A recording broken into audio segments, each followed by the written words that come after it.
என்ன பார்க்குறோம் அப்படின்னா, அந்த 3ஆம் அதிகாரத்தில பார்த்தீங்க அப்படின்னா, 25ஆம் வசனத்தில, "நான் பயந்த காரியம் எனக்கு நேரிட்டது, நான் அஞ்சினது எனக்கு வந்தது" அப்படின்னு சொல்லி அங்க யோபு சொல்வதை நான் பார்க்கிறோம்.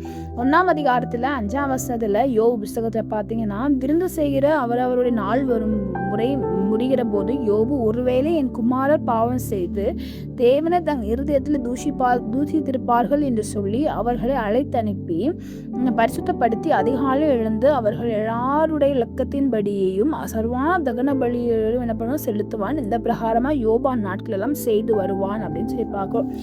இல்லை அழகா 3ஆம் வசனத்துல அதிகாரத்தில், "நான் பயந்தது எனக்கு நேரிட்டது, நான் அஞ்சினது எனக்கு வந்தது" அப்படின்னு அவன் சொல்லுவான். எனக்கு சுகமும் இல்லை, இளைப்பாறுதலும் இல்லை, அமைதலும் இல்லை, எனக்கு தத்தளிப்பும் நேரிட்டது அப்படின்னு சொல்வதை பார்க்கிறோம்.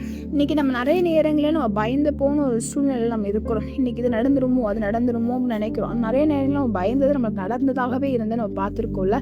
யோபு ஒரு எக்ஸாம்பிளாக அந்த நாளில் இருக்கிறாங்க. இன்னைக்கு எதை குறித்தும் நெகட்டிவாக யோசிக்காதீங்க.